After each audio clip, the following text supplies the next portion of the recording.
Bueno, vamos a ir empezando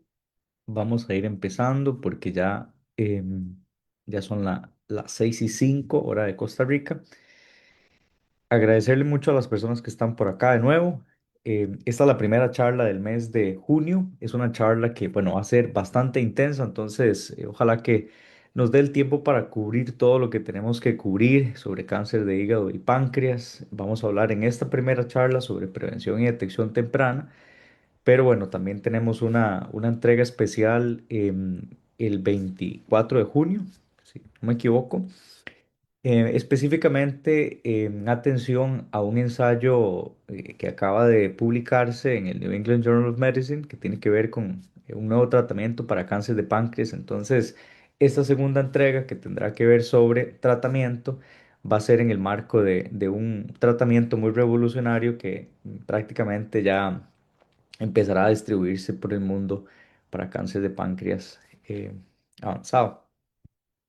Bueno, como ustedes saben, y si es la primera vez que se unen, esto que estamos haciendo hoy acá, pues es parte del programa de prevención y diagnóstico temprano de cáncer del Centro Oncológico Costarricense. Tenemos en uno de los ejes, que es educación, tenemos un programa académico que ya hemos venido trabajando desde el año pasado y bueno, este año pues tenemos hoy la charla del 10 de junio de detección temprana de cáncer de hígado y páncreas.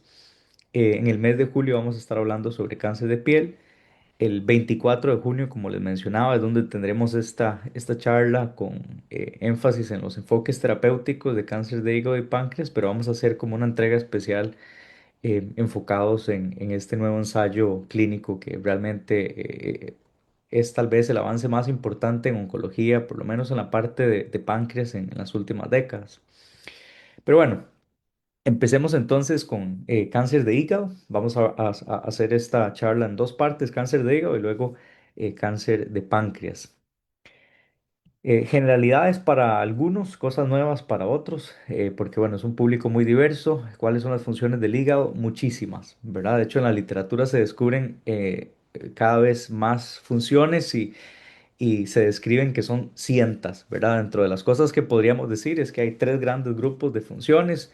Una que tiene que ver con biotransformación. Esto es, por ejemplo, para que se imaginen el ejemplo más clásico, el metabolismo de ciertos fármacos o el metabolismo de xenobióticos, que son moléculas que pues básicamente ingerimos por a través de diferentes formas y que el hígado se encarga de metabolizarlas, ¿verdad? Que básicamente es un metabolismo enzimático que procura la excreción o facilita la excreción.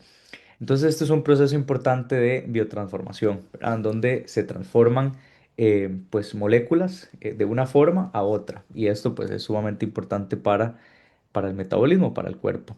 Otra gran función es la de almacenamiento. Esto es específicamente en vitaminas, el glucógeno, por ejemplo, lípidos.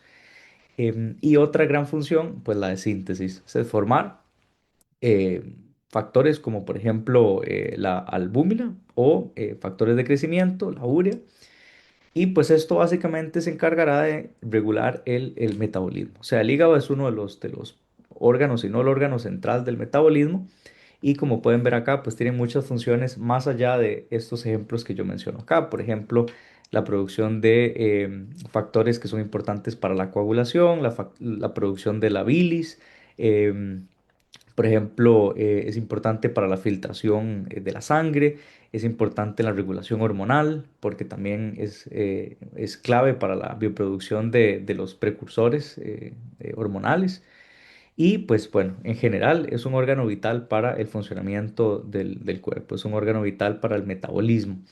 Entonces no es de extrañar que cuando estas funciones empiezan a verse alteradas por diferentes elementos, empezamos a ver procesos patológicos. El hígado es un órgano que está expuesto constantemente a mucho estrés, ¿verdad? El hecho de que sea metabolizador de xenobióticos y de prácticamente todo lo que entra en el cuerpo es una función que tiene un trade-off, que tiene una consecuencia, y es que básicamente em, sufre, ¿verdad? En cada proceso de metabolismo sufre o puede sufrir daño, y es lo que pasa, por ejemplo, cuando consumimos alcohol. Ahora vamos a ver. El cáncer más común de hígado se conoce como HCC por sus siglas en inglés o hepatocarcinoma celular. Ahora vamos a ver un poco más esto en detalle. La imagen clásica de epidemiología, vamos a ver pues la incidencia, prevalencia y mortalidad. La incidencia sigue siendo bastante alta, principalmente en Asia. Ustedes pueden ver acá, esto es la incidencia ajustada por edad. Y pues hay algunas regiones de África en donde también es bastante incidente y esto tiene que ver más que todo con infecciones. Ahora vamos a ver específicamente de qué tipo de virus estamos hablando. Y bueno, en países desarrollados no es tan común como en otros países menos desarrollados, pero sigue siendo importante.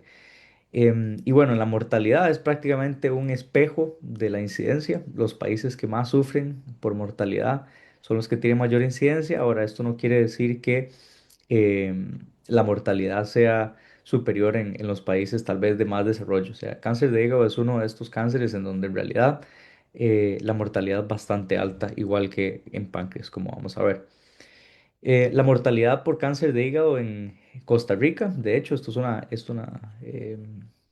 unos datos que se elaboraron a partir del INEC. Podemos ver que básicamente la mortalidad por cáncer de hígado ha estado aumentando y pues obviamente esto no son buenas noticias. ¿Cuál es la buena noticia? Bueno, que a diferencia, por ejemplo, de páncreas y tal vez otros tipos de cáncer, es que el cáncer de hígado es un poco más prevenible, ¿verdad? Es muy difícil de tratar, es cierto, de hecho el tratamiento es bastante complejo. Pero cuando se detecta a tiempo, pues básicamente es bastante operable y la supervivencia es relativamente buena. Lo que vemos acá es una serie de gráficas bastante interesantes que nos muestran la primera realidad epidemiológica que deberíamos conocer y es que el cáncer de hígado es más común en hombres, ¿verdad? Más o menos el ratio es 2 a 1 o un poco más. Esto quiere decir que por cada caso de cáncer de hígado en mujeres hay dos o más casos en hombres.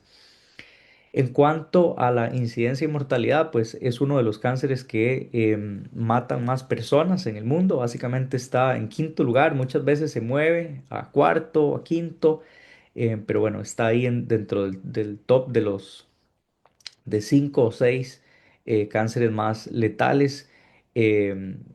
Bueno, esto es incidencia, pero entonces uno de los más incidentes y es uno de los más letales. Depende de a quién le pregunte uno y de qué tan actualizada sea sea la información, porque en realidad eh, el cáncer que más mata en el mundo sí es pulmón, pero actualmente colorectal es tal vez el que ocupa el segundo lugar. Pero bueno, hígado, colorectal, estómago son prácticamente intercambiables en cuanto a la mortalidad. Entonces, es un cáncer que realmente representa un reto enorme. ¿Qué se sabe sobre la diferencia de este ratio hombres-mujeres? ¿Por qué es más común en hombres? Bueno, hay aspectos de comportamiento que podrían explicarlo y es tal vez la razón más común, ¿verdad? El decir que tal vez los hombres están expuestos a mayores factores de riesgo, tanto de comportamiento como de ambiente, por ejemplo, el consumo de alcohol y em, prevalencia de enfermedades de transmisión sexual que pueden asociarse a infecciones por virus de hepatitis C, por ejemplo, hepatitis B. Pero bueno, ciertamente hay factores también moleculares y biológicos. Por ejemplo, hay una publicación reciente, esta muy interesante, que demuestra que los niveles de adiponectina, que es una adipoquina, esto es decir, una señal molecular que producen los adipocitos, disminuye en los hombres conforme se llega a la pubertad y de hecho disminuye también de forma crónica durante la obesidad. Entonces, en esta publicación encuentran como un link molecular en donde demuestran que los niveles reducidos de adiponectina en hombres puede ser, bueno, esto es un modelo animal, pero puede ser responsable de la diferencia o parte de la diferencia. De hecho, específicamente encuentran que es la testosterona la hormona responsable de esto porque activa una proteína que se conoce como JNK, tanto en adipocitos del modelo animal, que en este caso son ratones, y en adipocitos humanos. Y lo que sucede es que la inhibición de JNK o más bien la activación de JNK termina por inhibir la secreción de adiponectina. Entonces, el hecho de que los hombres tengan menos adiponectina podría ayudarnos a explicar esta diferencia. ¿Y por qué? Bueno, porque la adiponectina es una hormona bastante importante, regula muchas funciones metabólicas. Aquí, por ejemplo, pongo algunos casos. Y bueno, lo que trata de hacer la imagen es como comparar lo que sucede en modelos animales, que es donde realmente se pueden estudiar estas cosas en detalle y lo que se ha visto a nivel clínico. Pero bueno, ciertamente se sabe que tiene una sinergia con la insulina, o sea, ayuda a esta captación de glucosa, por ejemplo, el almacenamiento de grasas, a la adipogénesis. Se sabe que también es antioxidante, es antiinflamatoria, lo cual en muchos casos es positivo porque realmente el proceso de carcinogénesis hepática tiene que ver muchísimo con inflamación crónica. Entonces, esto podría darnos una idea, pero bueno, más investigación se requiere al respecto. Más o menos el 80% de todos los casos de cáncer de cáncer de hígado son hepatocarcinoma celular, pero muchas veces en esta gran categoría como de cáncer de hígado se incluyen, por ejemplo, cáncer de la vía biliar o de la vesícula, ¿verdad? Como conocemos coloquialmente. El nombre correcto sería colangiocarcinoma. De hecho, son cánceres bastante agresivos y, bueno, no son tan comunes por suerte, pero siguen siendo bastante problemáticos. Son bastante comunes en Asia también. Y luego hay otro porcentaje de casos ahí importantes, patoblastoma y otros sarcomas, carcinomas que presentan, eh, pues en un porcentaje bajo, pero también son relevantes. Algunos de estos más comunes a nivel pediátrico, como el hepatoblastoma. Y bueno, el hígado al tener esta función tan importante metabólica y esta función sistémica, esta ubicación sistémica tan clave por el tema del drenaje portal, es decir, toda la sangre básicamente que viene del sistema gastrointestinal va a drenar en el hígado a través de la vena porta, lo cual hace que justamente haya una gran exposición a toxinas y a microbios, bueno, microbios en términos coloquiales, ¿verdad? Del sistema gastrointestinal, y esto entonces hace que, bueno, obviamente tenga que trabajar el hígado mucho más este metabolismo de xenobióticos, este metabolismo de toxinas. Y que bueno, esto tiene, como decíamos, efectos secundarios, este rol justamente de detoxificar, destoxificar al cuerpo, pues genera efectos adversos, ¿verdad? Porque puede generar, por ejemplo, especies reactivas de oxígeno o intermediarios tóxicos, que es lo que sucede justamente con el alcohol, ¿verdad? Que se metaboliza como acetaldehído y el acetaldehído es mutagénico directamente, ¿verdad? Entonces, incluso la misma producción del ácido o los ácidos biliares, la acumulación puede ser bastante proinflamatorio y puede ser dañino. Entonces, el hígado tiene que estar en un muy buen estado de equilibrio porque es bastante propenso a la inflamación, y es justamente esa inflamación la que termina por generar procesos fibróticos que más adelante pueden evolucionar en cirrosis y eventualmente en cáncer. La supervivencia, como decíamos, no es muy buena. Estos son datos para UK, que son los que tal vez manejo o los que conozco mejor. Lamentablemente, solo 3 de 10 casos de cáncer de hígado se diagnostican en estadios tempranos, dígase 1 y 2. La supervivencia a 5 años es bastante baja, anda entre el 10 y el 20% dependiendo de la región, pero normalmente es más cerca del 10%. Pero bueno, la ventaja es que si se detecta a tiempo, la supervivencia a 5 años puede ser superior al 40%. Una de las características interesantes es que la mortalidad por cáncer de hígado está aumentando, ¿verdad? Y esto es justamente lo que vemos en Costa Rica, lo que les presenté anteriormente. Y esto dista de otros tipos de cánceres en donde más bien la mortalidad ha venido disminuyendo, tanto por procesos de screening o tamizaje, como también por desarrollo de nuevas terapias. Pero bueno, todavía hay una enorme deuda en cuanto al desarrollo de mejores terapias en cáncer de hígado, y esto tal vez podría explicar por qué la mortalidad está aumentando, porque si la incidencia aumenta, pues la mortalidad aumentará correspondientemente si no tenemos buenas estrategias de manejo terapéutico. ¿Cuáles son los factores de riesgo y síntomas? Bueno, aquí hay mucho texto, esto nada más lo copié de un artículo de JAMA muy bueno. Lo que quería era básicamente que pudiéramos introducir algo que veremos en más detalle. Los factores de riesgo, bueno, normalmente son factores de riesgo de comportamiento ambientales, Hay algunos factores de riesgo genéticos, sí es cierto que existen predisposiciones genéticas, pero en su mayoría son factores ambientales y de comportamiento. Los síntomas no suelen ser muy específicos y no suelen ser síntomas que aparezcan de forma temprana y esta es una de las complicaciones. Lo que sí es cierto es que la mayoría de los casos de patocarcinoma celular se asocian con una condición que conocemos como cirrosis. em, y entonces, bueno, podemos empezar a tamizar a estas personas más específicamente y tal vez detectar el cáncer a tiempo. Pero lo cierto es que no todas las personas con cáncer de hígado tienen cirrosis y no todas las personas que tienen cirrosis desarrollan cáncer de hígado. Una vasta mayoría lo hace, pero no todas las personas. Entonces, pues existen estos limbos en donde es difícil poder entender. em, cuál va a ser el curso de la enfermedad.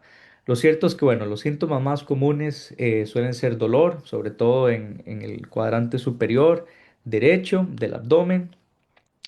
Suele ser también común que haya, que haya inflamación abdominal, que haya pérdida del apetito y bueno, esto tiene toda una fisiología más compleja que no vamos a ver, pero que bueno, que tiene que ver con hipertensión portal, tiene que ver con esplenomegalia, tiene que ver con todas básicamente los factores sistémicos, ¿verdad? Que terminan por ser afectados o que terminan por desarrollarse al crecer un tumor en el hígado.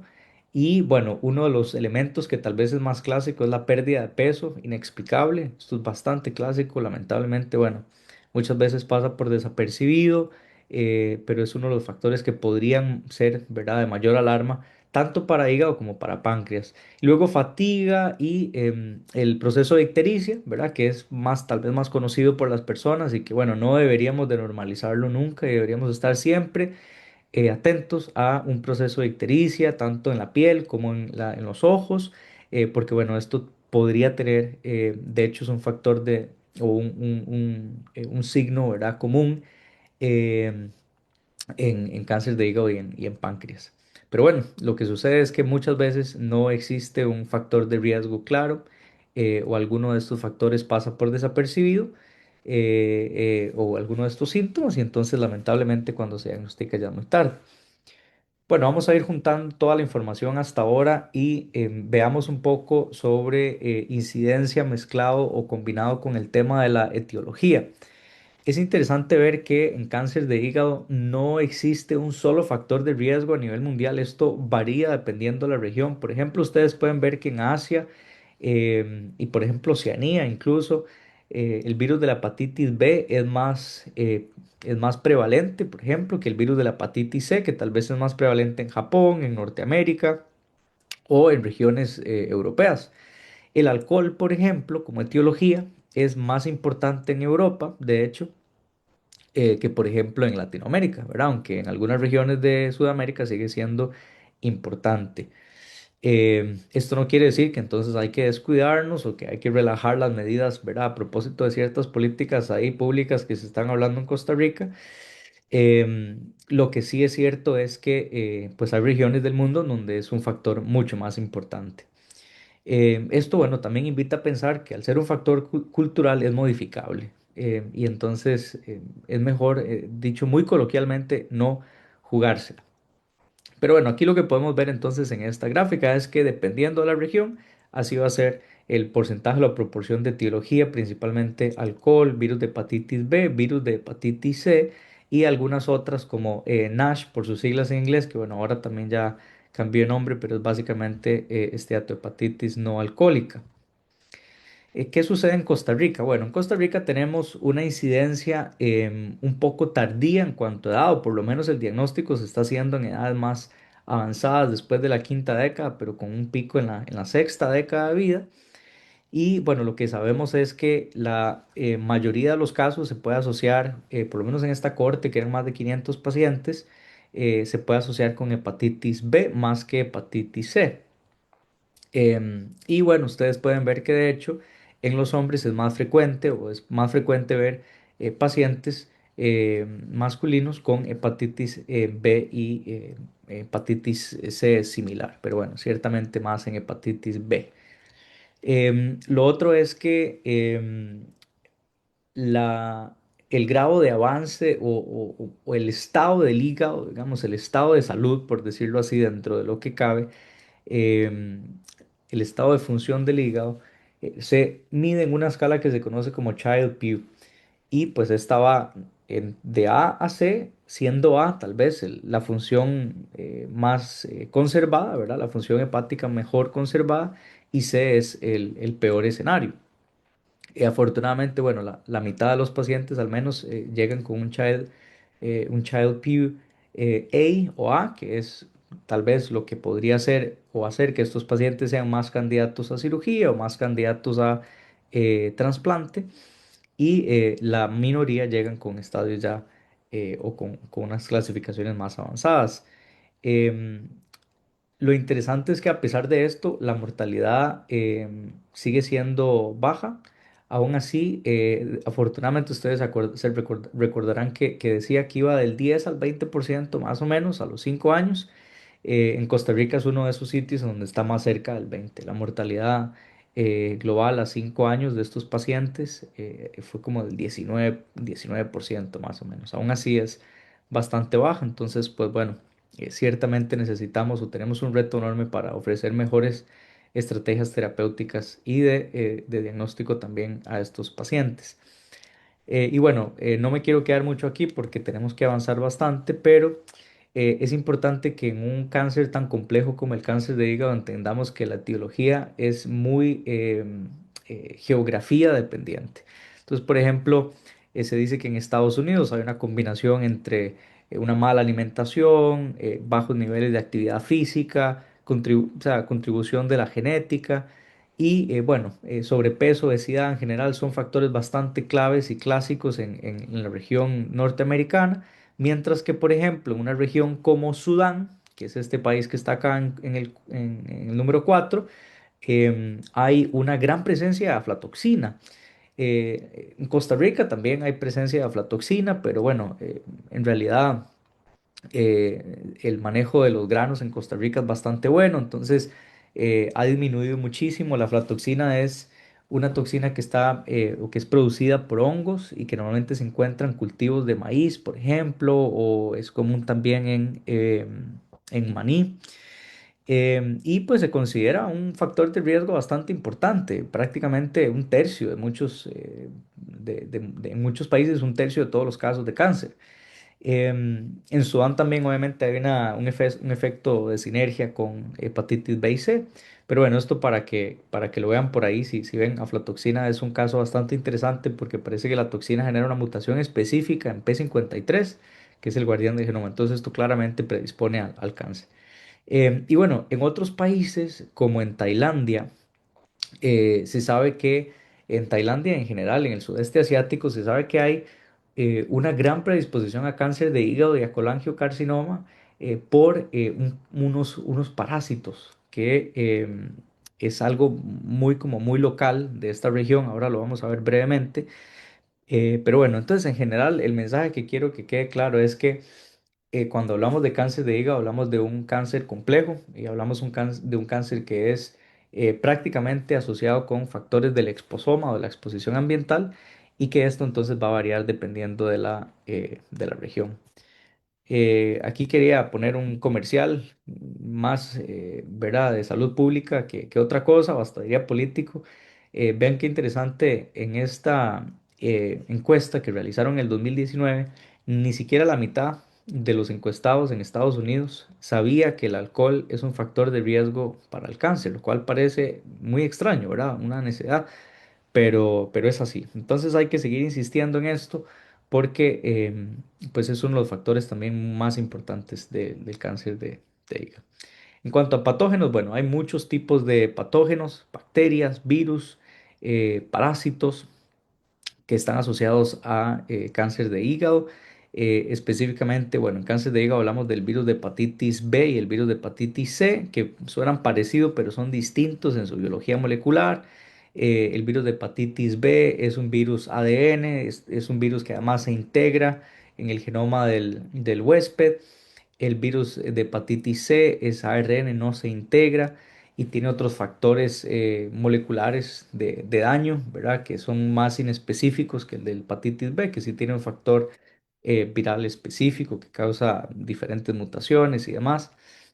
Y bueno, a nivel de parásitos tenemos dos especies, Clonorchis sinensis y Opistorchis viverrini, que son estos parásitos que ustedes ven aquí, estas planarias, que básicamente son comunes en esta región del sudeste asiático, como en Tailandia, porque se consumen directamente por carne no cocida, ¿verdad? De pescado o básicamente de otras fuentes.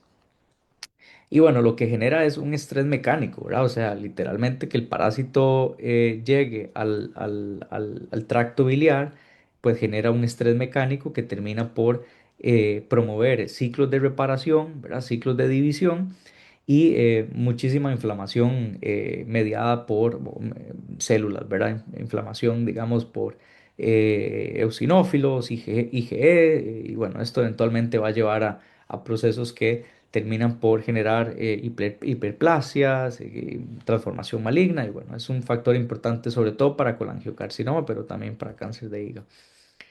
En cuanto a hepatitis B y C, lo que sabemos es que específicamente, bueno, el virus de la hepatitis B tiene un factor que era el que le mencionaba, el HBx, que bueno, es un factor que promueve la carcinogénesis a través de un montón de los hallmarks del cáncer. Por ejemplo, estos virus tienen la característica de que inhiben la apoptosis, de que promueven crecimiento celular y pues eso básicamente va generando también procesos inflamatorios que terminan por desarrollar pues hepatitis, eventualmente fibrosis, cirrosis y pues ya carcinoma hepatocelular. La mayoría de los casos de carcinoma hepatocelular en el mundo, ¿verdad? Así, en un término promedio, ya vimos que es bastante geografía dependiente, pero bueno, se sabe que la mayoría de los casos que tienen que ver con hepatitis viral. En algunas regiones es del 50 al 80%, el promedio anda por 50%, pero sigue siendo un factor bastante importante, de ahí que, bueno, la vacunación y la terapia antiviral para las personas positivas sea tan importante. Esto, bueno, me lo voy a saltar porque es un poco más la parte molecular y tal vez nos enredamos mucho acá, pero lo dejo por si alguien quiere tomarle una fotografía o revisar el artículo en donde eventualmente se analizan cómo es que las proteínas que se derivan de estos virus generan pues diferentes procesos o alteran procesos de señalización que terminan por favorecer la carcinogénesis. El cáncer de hígado también es uno, y sobre todo el colangiocarcinoma es uno de los cánceres, o son de los cánceres que más se asocia con obesidad. Es una de las correlaciones más sólidas. Y en realidad, con todo un proceso metabólico, no solamente obesidad, sino también diabetes. Y de hecho, por eso, bueno, tenemos dos grandes procesos metabólicos que básicamente están eh, aumentando en el mundo y que se están posicionando como causas importantes de cirrosis. Ya no solamente estamos hablando entonces de un proceso de infección viral, o ya no solamente estamos hablando de un proceso de cirrosis alcohólica, sino que ahora también estamos hablando de procesos de hígado graso que no son alcohólicos. Entonces, bueno, tenemos dos principales procesos. Em, Uno, por sus siglas en inglés, es hígado graso no alcohólico, que ahora en realidad se conoce como disfunción, ¿verdad? Asociada a hígado graso, disfunción metabólica asociada a hígado graso. Y también teníamos luego un grado más avanzado que era el NASH, ¿verdad? Que es básicamente esteatohepatitis no alcohólica, pero ahora más recientemente se le conoce como esteatohepatitis asociada a disfunción metabólica. Y esto es porque en realidad es todo un espectro de disfunción metabólica que justamente tiene que ver con síndrome metabólico, o bueno, que componen el síndrome metabólico, tiene que ver con diabetes, tiene que ver con obesidad, tiene que ver con una desregulación del metabolismo de las grasas.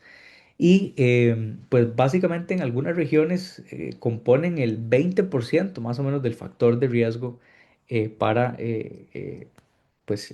cáncer de hígado. Aquí vemos de hecho una publicación que trata de ilustrar la incidencia de cáncer de hígado y la incidencia de cáncer de hígado derivado de estos procesos de esteatohepatitis no alcohólica. Básicamente estos procesos inflamatorios que ocurren en el hígado debido a la acumulación de grasa que termina siendo pues profundamente proinflamatorio y esto, bueno, eventualmente desarrolla procesos fibróticos que también predisponen a la aparición de cirrosis. Esta es la imagen más clásica que tal vez vemos y bueno, disculpen que estoy usando todavía la nomenclatura más antigua, pero bueno, en realidad este cambio es relativamente nuevo. La ventaja que tiene el hígado graso no alcohólico y la steatohepatitis, la ventaja entre comillas, ¿verdad? Es que puede ser reversible hasta cierto grado. Pero el problema es que cuando avanza a cirrosis, ya este proceso no es reversible. Entonces, es muy importante que valoremos que si es el hígado graso, para ponerlo en términos generales y coloquiales, está aumentando como uno de estos factores de riesgo importantes para cáncer y está, pues tal vez no desplazando a otros, pero se está posicionando como uno de los más importantes. em, pues es importante que pensemos que ahí hay entonces mucho espacio para el tema de prevención y hay muchísimo espacio para el tema de educación. Entonces, espero que el mensaje que quede con esta parte es que de los factores de riesgo de cáncer de hígado, muchos tienen un gran comportamiento o tienen una gran son muy importantes, digamos, a nivel de exposoma y como tales, entonces tienen un gran valor predictivo, ¿verdad? O tenemos un enorme espacio para la prevención. Em, en algunos casos, bueno, de hecho se habla de que los hepatocarcinomas asociados a esteatopatitis ya andan más o menos 10% a nivel global, pero 20% en los países más occidentales, esto probablemente por la dieta más occidental, el sedentarismo, la obesidad, la gran prevalencia que hay de diabetes. Em, y entonces, bueno, claro, esto a lo que voy, da muchísimo espacio para que pensemos.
Vamos a ver qué pasó por aquí. Creo que tuvimos una desconexión. Bueno, van a disculpar.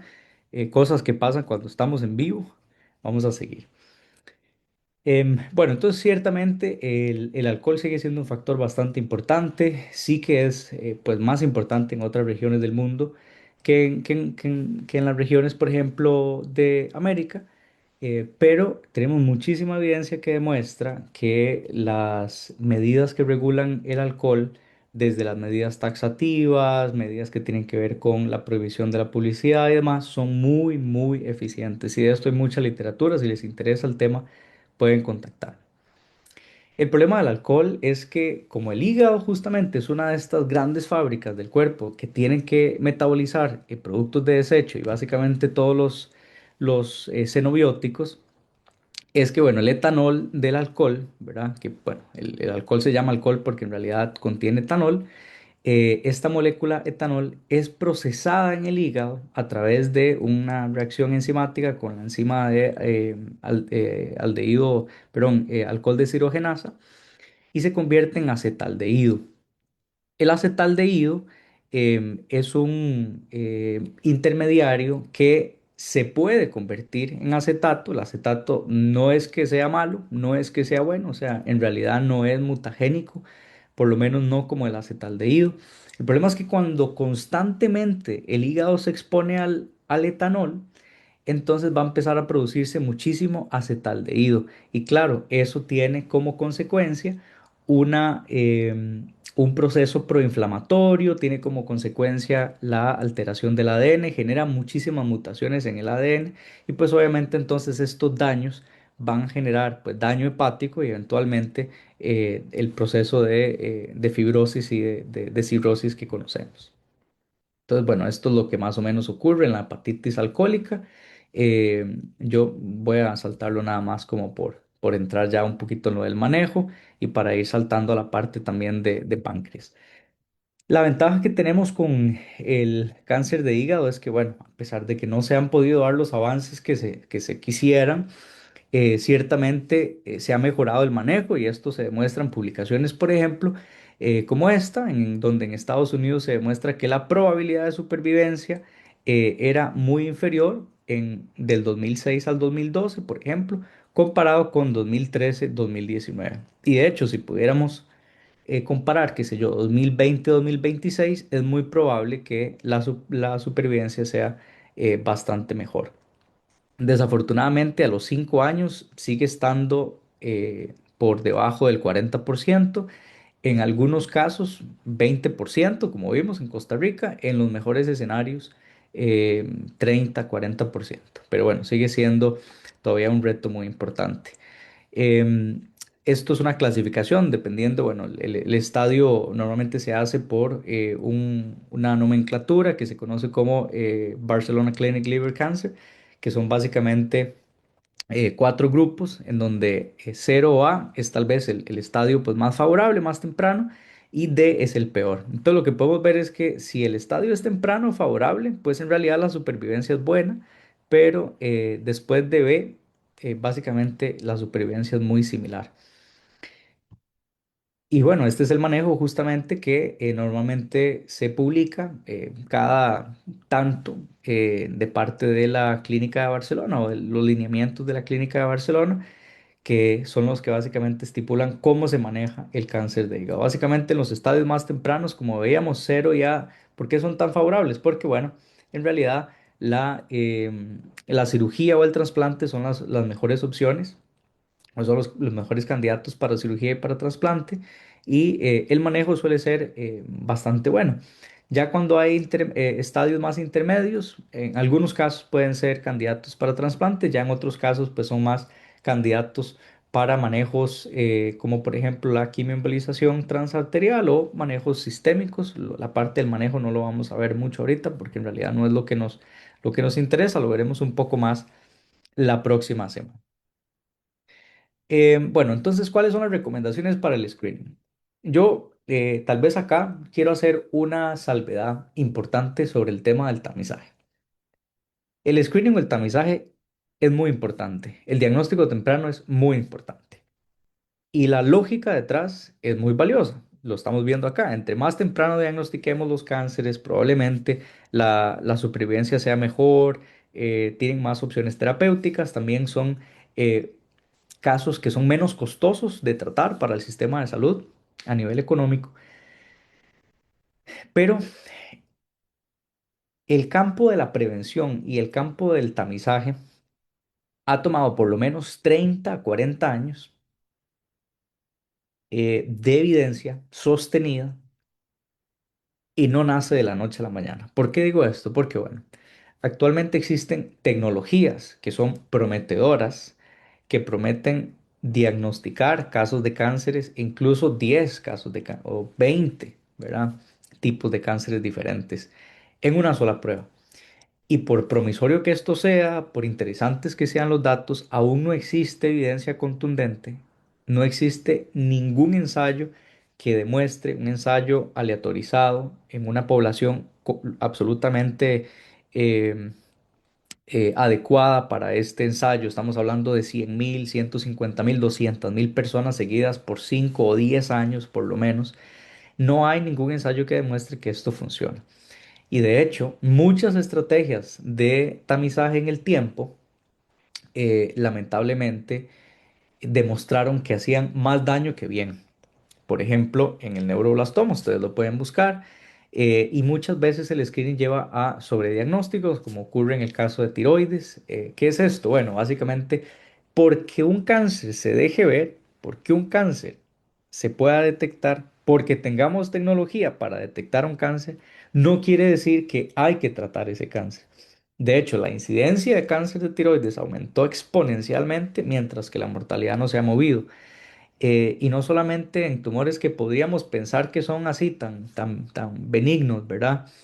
Eh, Esto se ha demostrado también para pulmón, se ha demostrado que en poblaciones que no tienen riesgo, por ejemplo, personas no fumadoras, screening para cáncer de pulmón, básicamente lo que hace es generar sobrediagnósticos, no cambia la mortalidad y más bien no termina siendo costo efectivo. Esto lo digo porque el diagnóstico temprano es vital, es importante, pero tiene que ir bien fundamentado por estudios de costo-efectividad, por estudios de ensayos clínicos que evalúen mortalidad y que evalúen otros endpoints importantes.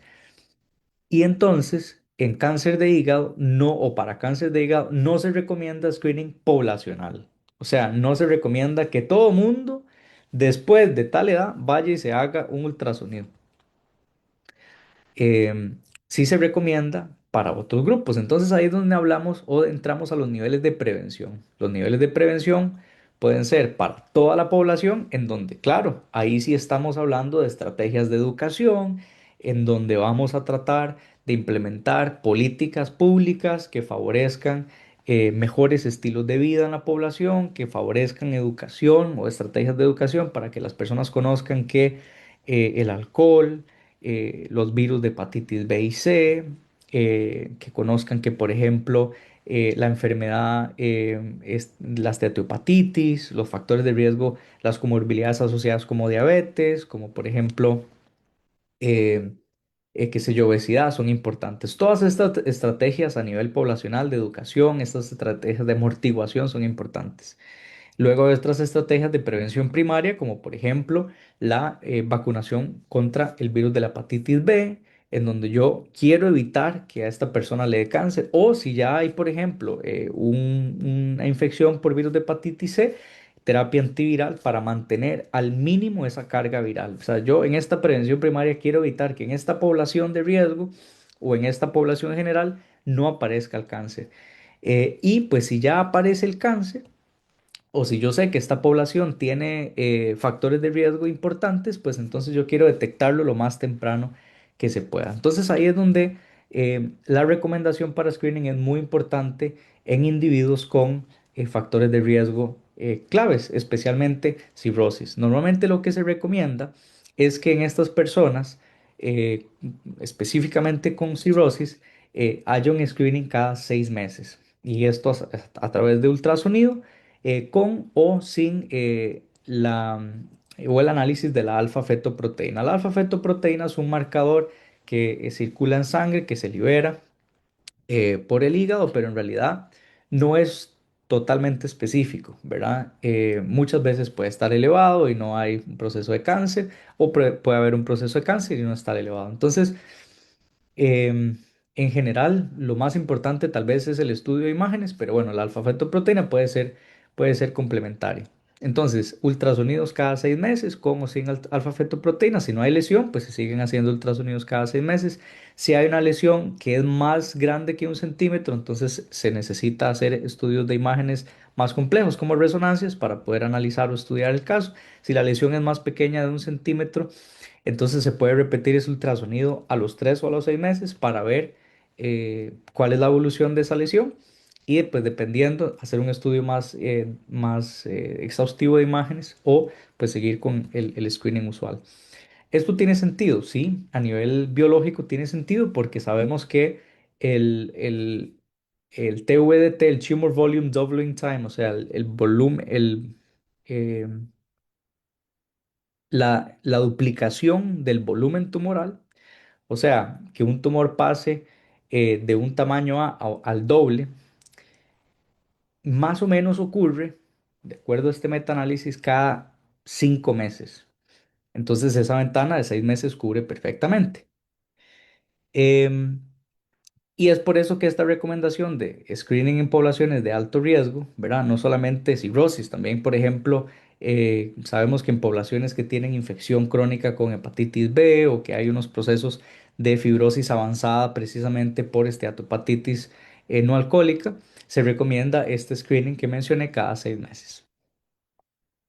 ¿El screening funciona para estas poblaciones de riesgo? Sí, de hecho permite que se puedan detectar eh, lesiones que sí hubieran causado daño. De hecho, aquí se ve la probabilidad de supervivencia de lesiones que no se detectaron por screening. Vean ustedes que es bastante inferior a las que se detectan por screening. Entonces, el screening en estas poblaciones de riesgo sí están justificadas. Bueno, el cáncer de páncreas va a ser un poquito más breve porque en realidad tenemos todavía menos opciones para el tamizaje, solamente para ciertas poblaciones de alto riesgo y es un cáncer que sigue siendo muy letal. Lo que sí son buenas noticias es que tal vez ahora con este nuevo ensayo pues viene una nueva terapia y eso lo cubriremos en la charla que viene. En estos últimos 15 minutos de charla más o menos vamos a hablar del páncreas. El páncreas es un órgano que tal vez no tiene tantas funciones como el hígado, pero es vital para muchísimas aspectos metabólicos. Por ejemplo, en su función de secreción enzimática, ¿verdad? Por eso le llaman también exocrino. La producción de amilasa, lipasa y proteasas, esto es clave para la digestión, para la correcta digestión de grasas, de proteínas, de polímeros de azúcares, ¿verdad? Que es como se conocen coloquialmente. Y ya en su función más endocrina, la producción de hormonas, tal vez la más conocida es la insulina que bueno, es importantísima, por ejemplo, para el metabolismo de la glucosa, entre otras cosas. El glucagón y la somatostatina también son perdón, hormonas importantes que tienen que ver con la regulación por ejemplo, en un caso de la producción de glucosa, más bien, como es en el caso del glucagón, o en la somatostatina, más bien la regulación de tanto la insulina como el glucagón. Esto es mucho más complejo de lo que estoy diciendo. En realidad, el páncreas es como un órgano que hace cosas distintas o hace muchas cosas, tiene diferentes grupos de células, ¿verdad? Entonces, a partir de ese grupo de células, por ejemplo, las insulinas están en un islote que se conoce como el islote de Langerhans, que, bueno, son las células beta y estas células beta son las que producen la insulina. Entonces, es un órgano más complejo de lo que parece.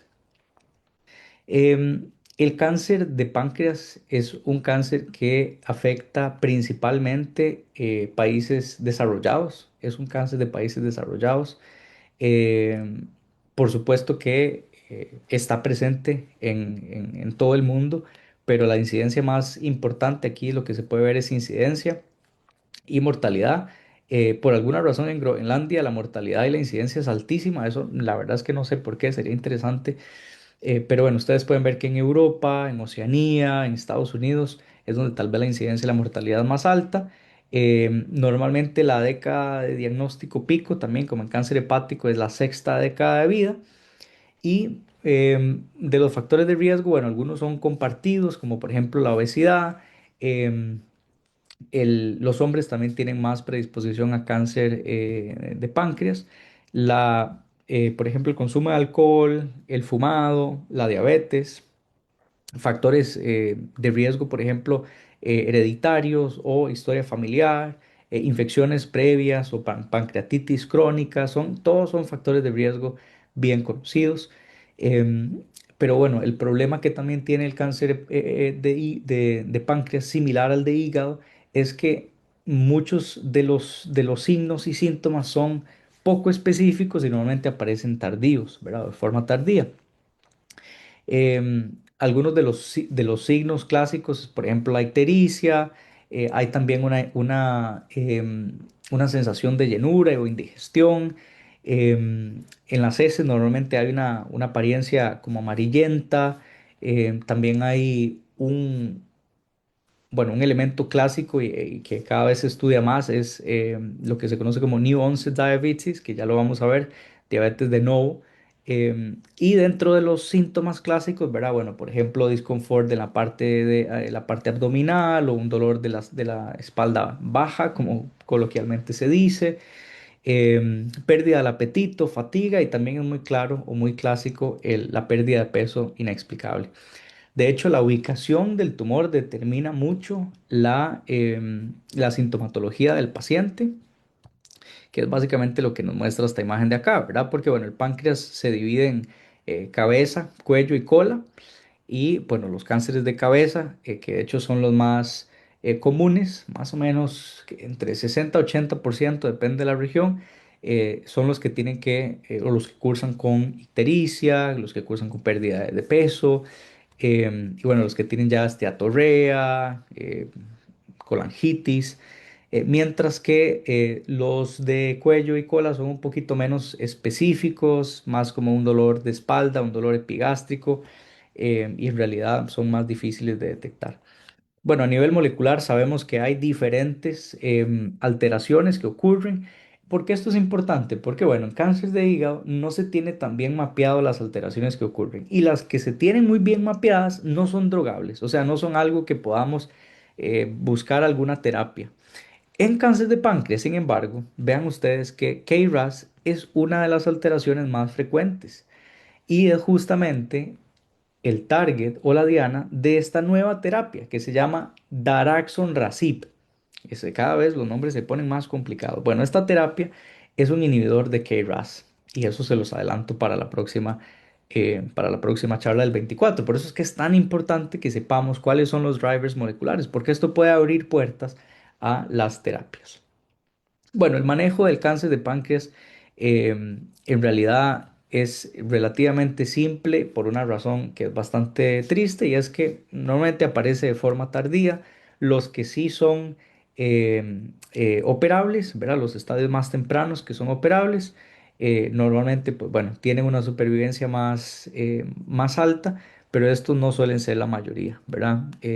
Ya los que son mucho de lo que tiene que ver, de hecho tengo una imagencita aquí, sí, mucho de lo que tiene que ver con qué tan operable es o no, es la cercanía que tenga con vasos sanguíneos, para ponerlo en términos, eh, digamos, más coloquiales y genéricos, la cercanía que tenga con vasos importantes, tanto venas o arterias. Y pues obviamente si no hay venas o arterias involucradas, si el cáncer no está eh, vinculado con ningún otro órgano, entonces pues son tal vez más operables. Ya si hay pues obviamente si hay un encapsulamiento o si hay o si se involucran ya diferentes arterias, por ejemplo el tronco celíaco, que es uno de los más comunes, entonces pues ahí ya es más difícil que sea operable y ya pues si hay metástasis en general no es operable. El manejo lo vamos a ver más adelante en la charla del 24. Un aspecto que es importante y que tal vez nos podría abrir la puerta a algo parecido, ¿verdad? Esto es más especulativo, aclaro, ¿verdad? A lo que ocurre con cáncer de hígado en cuanto a screening de población de riesgo es que sabemos que hay una relación bidireccional diabetes y cáncer de páncreas y esto se sabe desde los 50. Básicamente, bueno, estos son estudios que se conocen como metaanálisis que demuestran, ¿verdad? En múltiples estudios con miles y no millones de personas que la diabetes tipo 2 es un factor de riesgo para cáncer de páncreas. Ahora, hay un tema aquí de huevo gallina, ¿verdad? Y perdonen que sea tan coloquial. En algunos casos, la diabetes puede ser un factor de riesgo para cáncer de páncreas o en algunos casos la situación cambia y parece que es el cáncer de páncreas lo que genera la diabetes. Y esto es lo que se conoce como diabetes de nuevo, que es lo que este artículo nos muestra. Lo que este artículo nos muestra es que en pacientes que ya tienen una enfermedad crónica establecida, 10, 20 años, el riesgo es alto, ¿verdad? Es el doble más o menos.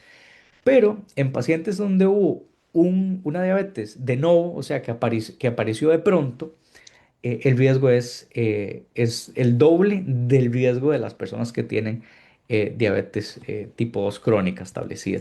Entonces, básicamente, pues esto es lo que nos muestra esta figura, que creo que queda más claro aquí.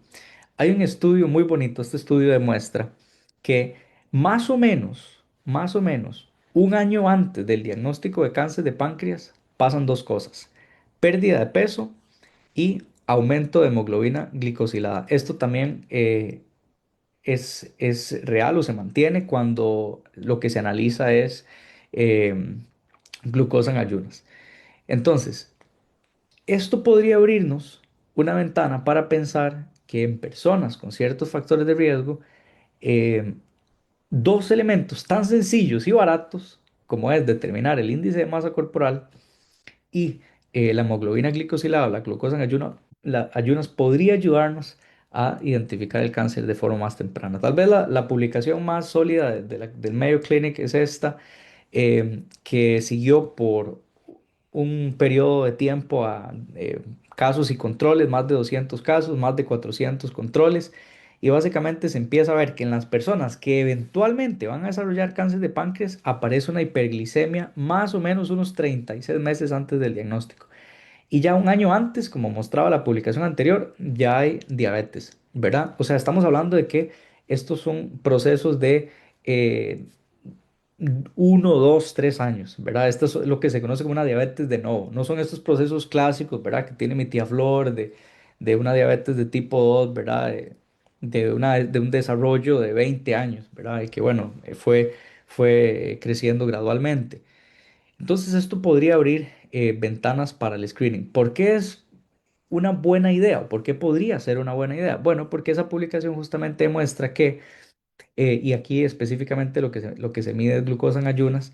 La glucosa en ayunas empieza a aumentar muy de forma correlacionada con el volumen tumoral, mucho antes de que empiece a aumentar el famoso antígeno CA19-9, que es uno de los antígenos que se miden junto al antígeno carcinoma embrionario para ya sea detectar o monitorear cáncer de páncreas.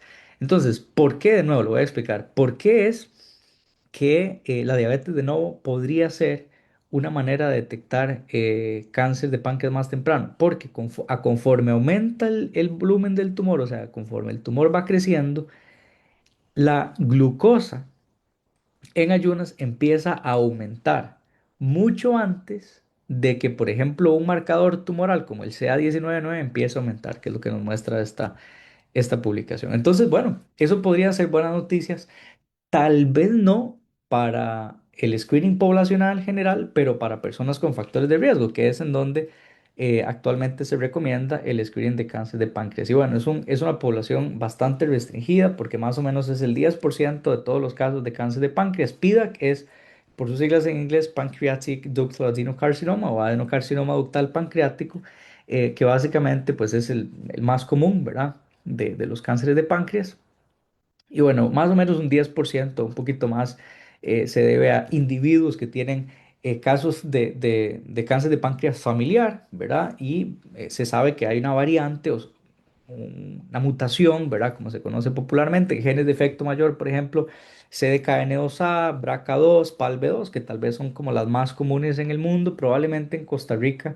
Yo me inclino a pensar que es BRCA2, en esto por los árboles genealógicos que uno ve, digamos, papá con cáncer de páncreas, tío con cáncer de páncreas, tal vez aparece por allá un cáncer de mama, o por allá aparece un melanoma.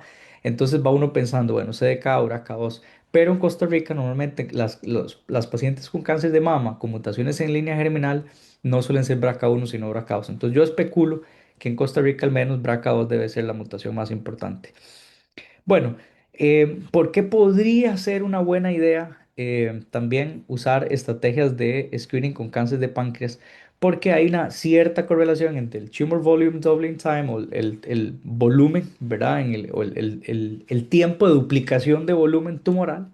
Hay una buena correlación entre qué tan rápido un tumor está avanzando, ¿verdad? O se está duplicando en tamaño y pues la supervivencia. De hecho, este es el primer artículo, ya viejito, ¿verdad? Tiene unos 25 años, eh, que determinó que más o menos, ¿verdad? Así, súper grosso modo, mediana es esto, el volumen o un tumor se duplica en volumen cada 159 días. La mediana más bien fueron 144 días. Entonces estos más o menos, estamos hablando de unos 4 meses. Em, y bueno, pero sí hay estudios que demuestran que el screening funciona en individuos de alto riesgo. Uno de los problemas que tiene el screening de cáncer de páncreas, sin embargo, es que se hace por ultrasonido endoscópico, pero esto es normalmente cada año. Y lo que este estudio demuestra es que normalmente del momento, y perdonen todas estas rayas, nada más vamos a poner atención a este texto y a lo que estoy diciendo. Del momento en el que se hace un ultrasonido endoscópico al otro, hay un año. Normalmente una lesión aparece antes de que se haga la segunda eh, o el segundo ultrasonido. Entonces, esto podría hacernos pensar que o hay que hacer el ultrasonido más temprano, ¿verdad? Cada 6 meses, igual que en cáncer de hígado, que es como se hace ya en algunos estudios, pero esto también pues invitaría a evaluar la costo efectividad del asunto. Un problema que demuestra este estudio es que 10 de 13 pacientes ya habían, a ver, vean qué lamentable esta situación. A estos pacientes se les hace un ultrasonido endoscópico. 10 de 13 no solamente aparecieron con un tumor antes del segundo ultrasonido, sino que ya tenían metástasis. O sea, 77% ya tenían metástasis. Entonces, claro, el tamaño tumoral no siempre es un buen proxy en cáncer de páncreas, porque de pronto no lo podemos ver. Esto puede que tenga que ver con factores biológicos reales, o sea, que el tumor no estaba ahí, creció muchísimo, o que el ultrasonido endoscópico no lo detectó. Y otro problema que nos demuestra ya la literatura es que normalmente la diseminación de células de cáncer de páncreas ocurre antes, incluso antes de la formación de tumores. Y bueno, esto es un estudio en modelos animales, ¿verdad? Lo aclaro. No voy a entrar en estos detalles porque es demasiado, digamos, molecular y ya no tenemos tiempo, ya vamos a terminar. Pero es un estudio muy interesante porque en modelos animales existe un ratoncito que se conoce como KPC, que justamente es un ratoncito en el que ocurren tumores de páncreas porque tiene mutaciones en KRAS y en P53, que son los dos genes más importantes para cáncer de páncreas. Y además les hacen una modificación genética para que esas células tengan color verde. Y entonces el tumorcillo empieza a formarse y lo que logran detectar es células de ese color verde, que ninguna célula en el cuerpo lo va a tener, circulando en sangre, antes de que se forme un tumor. Y de hecho detectan que hay colonización hepática de esas células.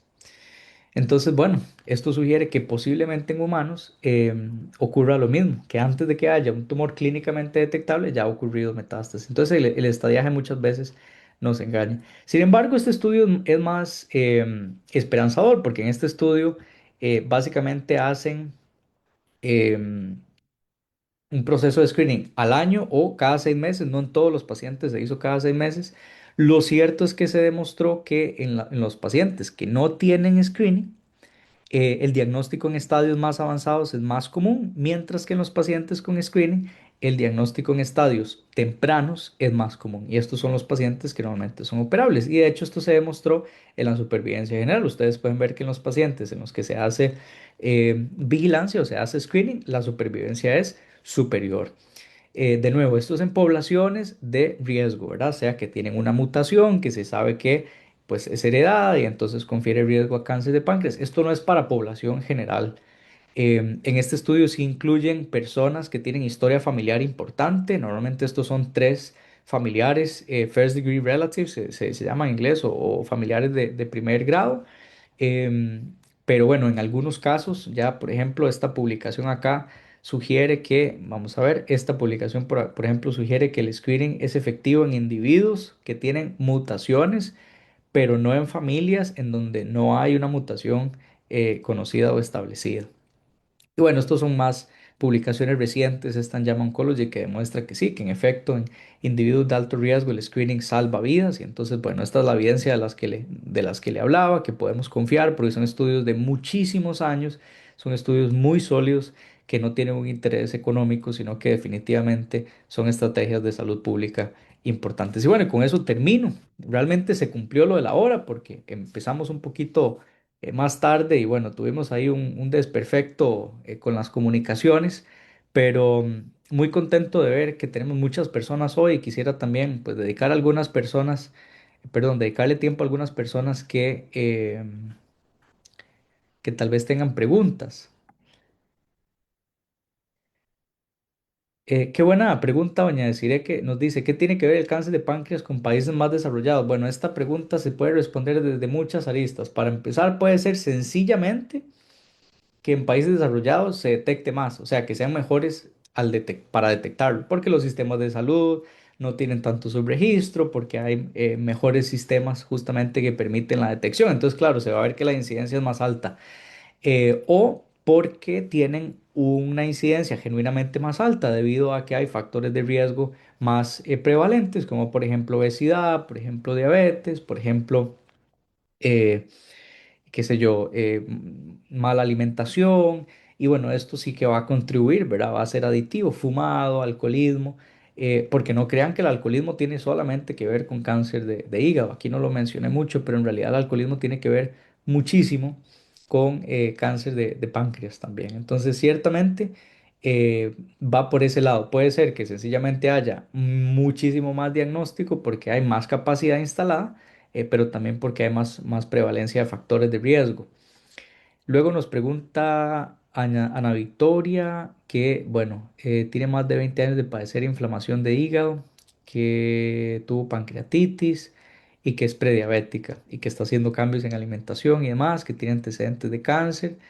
Em, pero sí, bueno, este es un caso que no es tan poco común, ¿verdad? Lamentablemente, en muchos escenarios hay una serie de factores de riesgo que se van sumando, eh, pero bueno, en todos los casos, la prevención, como decíamos, no es solamente poblacional o no solamente es primaria. En muchos casos queremos hacer prevención secundaria, incluso hasta terciaria, y esto lo que quiere decir es que eh, modificar los estilos de vida en personas con factores de riesgo importa, ¿verdad? Nadie puede pensar, no, ya es muy tarde, yo tengo antecedentes de cáncer en mi familia, tuve pancreatitis, tengo, ¿verdad? Varios números de la rifa. Bueno, lo cierto es que muchos factores de riesgo em, pueden ser atacados en diferentes momentos de la vida con estilos de vida saludables. La verdad es que eso es tal vez el mensaje más importante y bueno, así es lo que la evidencia indica. Sabemos que, de hecho, hay un estudio muy sólido, muy contundente, no lo tengo en esta presentación, pero lo he mostrado antes. Es un estudio en The Lancet que demuestra que tres factores como tal son suficientes para aumentar la expectativa de vida hasta 10 años. O sea, son tres factores que son la alimentación, buena alimentación, actividad física intensa y el dormir. Dormir es más importante de lo que la gente normalmente piensa. Entonces es muy importante que sí, que incluso en poblaciones con factores de riesgo elevados, que hagamos estrategias o tengamos estrategias que ayuden a tal vez a paliar un poco el riesgo y por supuesto, no solamente en el caso como el de doña Victoria, sino también de todos los casos de riesgo, pues ponerse en contacto con su médico para ver qué estrategias de screening o de tamizaje puedan aplicar, ¿verdad? Y bueno, sí, muchas gracias a todas las personas que están por acá. Entonces, estén atentos, vamos a ver si hay un comentario más, sí, pero no. Estén atentos a las redes del Centro Oncológico Costarricense. Vamos a estar haciendo una publicación especial en atención a la charla del 24 de junio, anótenlo por ahí. Esta va a ser una charla especial porque vamos a hablar de este nuevo ensayo clínico en el New England Journal of Medicine, que se acaba de presentar en la American Society of Clinical Oncology, la reunión más importante de oncología del mundo. A mí se me ponen los pelos de punta, miles de oncólogos se pusieron de pie, aplaudieron luego de la presentación de este ensayo porque es realmente impresionante los resultados que obtuvo y es muy esperanzador que en un caso de cáncer como el cáncer de páncreas, en donde la mortalidad es tan alta, los tratamientos realmente son muy pobres, los casos se diagnostican ya muy tardíamente, tengamos hoy una terapia tan sólida. Y para mí es personalmente importante porque tuve el gran honor de conocer al científico que eh, sentó las bases para que bueno, de hecho es el que fundó la compañía que ahora, Revolution Medicines, que ahora está comercializando o va a comercializar este fármaco. Y entonces les contaré un poco de eso también cuando estuve por allá en California en el 2023 y bueno, pude presentar algunos de mis resultados en su laboratorio, conocerlo y conocer el desarrollo de estas terapias. Entonces vamos a hablar muy enfocados, vamos a estar muy enfocados en cáncer de páncreas por esta razón, pero también hablaremos de lo nuevo en cáncer de hígado, que también ha sido importante, sobre todo con inmunoterapias e inhibidores de equinasas. Entonces, bueno, con eso los dejo para una próxima, que va a ser entonces el 24 de junio. Muchísimas gracias por acompañarnos, que pasen feliz noche.